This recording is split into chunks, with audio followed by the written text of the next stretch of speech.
Rev up your engines!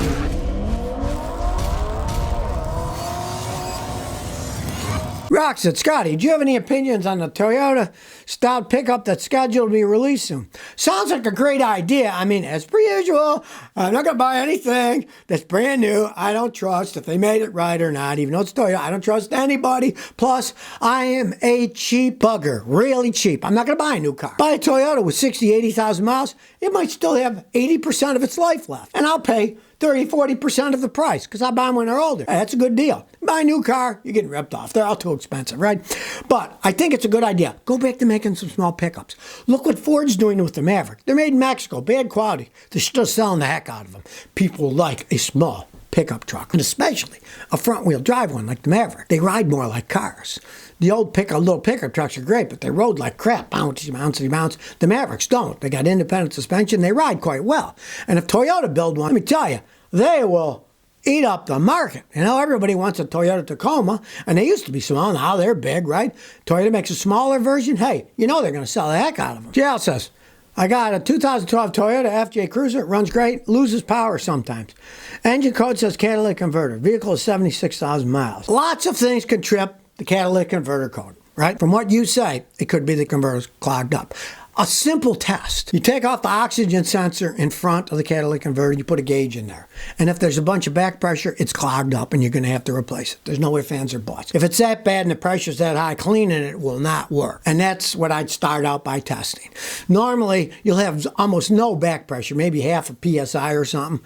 But if you hook up a gauge there and you find out you got 3, 4, 5, 6, 7, 8, 9, or 10 pounds back pressure, you're going to have to replace the catalytic converter. There's no way out of it. And it will do exactly that. Now, a clogged fuel filter can also do that, but since you got the code for the cat, take off the oxygen sensor, pay a mechanic to do it, put a gauge in, and see what happens. If the pressure's high, you're going to have to replace the catalytic converter. Marani said, should I buy this 2016 Camaro? I'm looking at a 2016 Camaro 2SS from a dealership, 70,000 miles, and they want $33,000. The dealership's 150 miles away. How can I get a mechanic to check it out? Personally, I'd never buy that thing. The quality control of GM Camaros has been going downhill for a long time. It is a zoom car with 70,000 miles on it that they're trying to push for $33,000. There's no way I'd pay that kind of money. But if you want to have a mechanic check it out, you really do before you buy it, right? Here's the problem. They're 150 miles away. Now, back in the past, when I was in Houston, people used to say, Scotty, will you come in here look at a used car? It's 100-something miles away. And I said, look, I'm a mechanic. You know, my labor rate is like $150 an hour when I'm working on cars. You can pay me $150 to drive there, drive back, and then check it out. I don't think so. You know, I'd say, yeah, it might not be a bad car. I wouldn't buy this one, so I wouldn't even look at it myself. But if you do, look at that area. Get on your phone, look at that area. A lot of places have mobile mechanics that have checkout services. You could contact one of those and say, I'm thinking about buying this car in your area. Can you meet me at the dealership to check out this car? You know, there are guys that do that. You go there. But personally, I wouldn't touch that car with a 10-foot pole.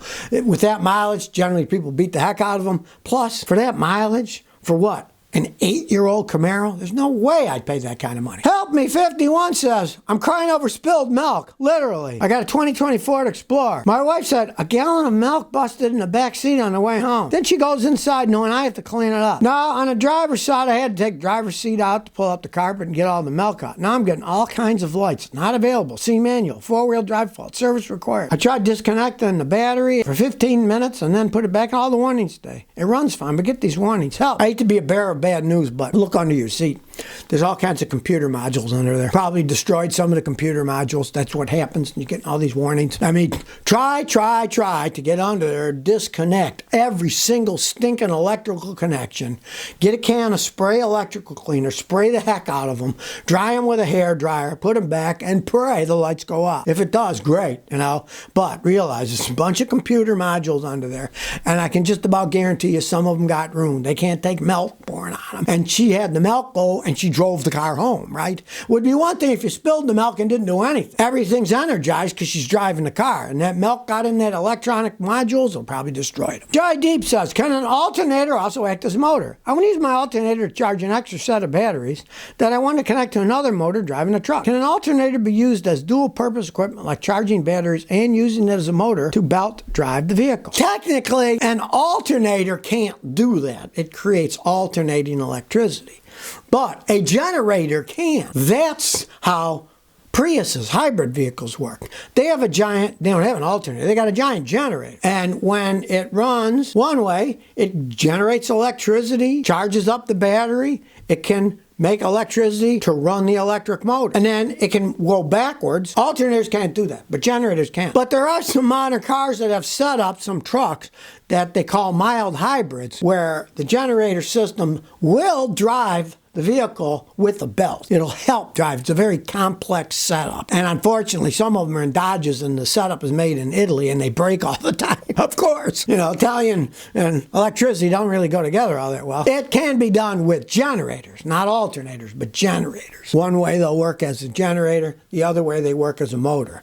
An alternator, it's always an alternator. It doesn't matter which way you spin it. If you spin an alternator this way, it generates electricity. If you spin it the opposite way, it generates electricity, but it doesn't work as a motor. Walter Johnson 333 says, does my car have problems? I have a 2010 Toyota Corolla with 25,000 original miles. I bought it new. Are there any problems I should be looking for? Well, you bought it new, so you know the mileage is real unless you're cheating yourself. No, those are excellent vehicles. Now, it's 2010, so it's 13 years old, okay? So I would change the coolant. Even though you don't have that many miles, you're supposed to change the coolant like every 8 or 10 years on those. Change the coolant. I'd flush out the brake system. I'd change the automatic transmission fluid. But other than that, it's a Toyota Corolla. Those things can go 200,000, 300,000, 400,000 miles. That thing's still got tons of life left on it.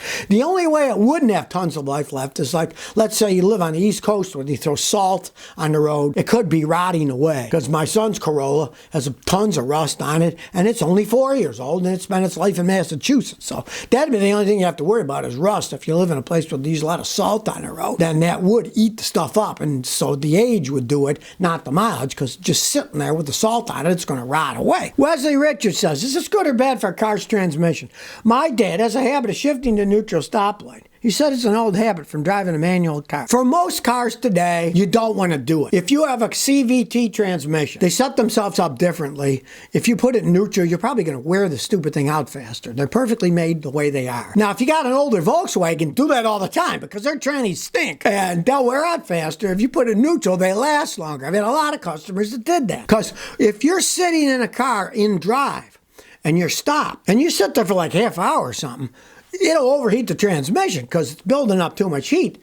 When you put it in neutral, then it's spinning freely and it won't overheat. But I mean, you shouldn't sit with a car running for half an hour anyways, You're sitting waiting for, say, a train in the Midwest that's 4 miles long with grain in it. I'd say turn your car off, roll the window down and wait. Don't sit there idling. They weren't made for that. So in most cars, especially, find out. If you got a CVT transmission, don't ever do that. It could actually damage it. Well, Chinese company has started to mass produce solid-state batteries. And that's supposed to be, the holy grail of batteries, solid state with no liquid electrolytes. They got a lot of positive things, but they have not worked to fruition yet.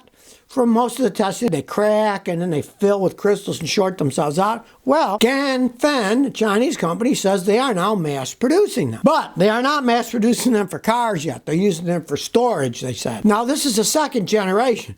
Their first generation were semi-solid state, some electrolyte in them, liquid, some solid parts. But the new one they claim is completely solid state. Now, Ganfeng says that, at least on paper, these should work with cars. They're not making them for cars yet. They're making them for storage of electrical energy, but hey, if they actually work, it'd be only a matter of time that they start using them in cars. But of course, no one's going to know until they're out there and they're in use. Do they last for years? Do they short out? But they say they're building them now and they're going to be using them for electrical storage. Let's see what happens. Maybe they'll work, or who knows? It's for electrical storage, right? So that means they're sitting in a building or something, right? You put them in a car and they're bouncing all over the road. Hey, maybe then they will crack and have problems. Maybe that's one of the reasons they're not putting them in cars yet. That makes sense to me. So unless you want a car that just sits there and you can't drive it anywhere, it's bouncing around, it'd probably be a while before solid-state batteries get in cars. But at least the Chinese guys are making them and they're saying they're going to have them stuck in locations for storage of electricity that don't move. Maybe they'll eventually figure out how to make them in vehicles that can move down the road and hit bumps and don't crack and short out. Because that's the problem they've had with the ones they've tried out. The vibrations, they crack, and they short out. The liquid kind of acts as a buffer for it all. So it doesn't get, the solid parts don't crack and break. It makes them more elastic. Haji says, where'd you buy your sunglasses? Okay, here's the story. I'm blind as a bat, right? Now, these are Brook Brothers frames. They don't make them anymore. So I bought 8 of these frames on Amazon and eBay, right? As many as I could get my hands on, because they're made out of metal and they last a long time.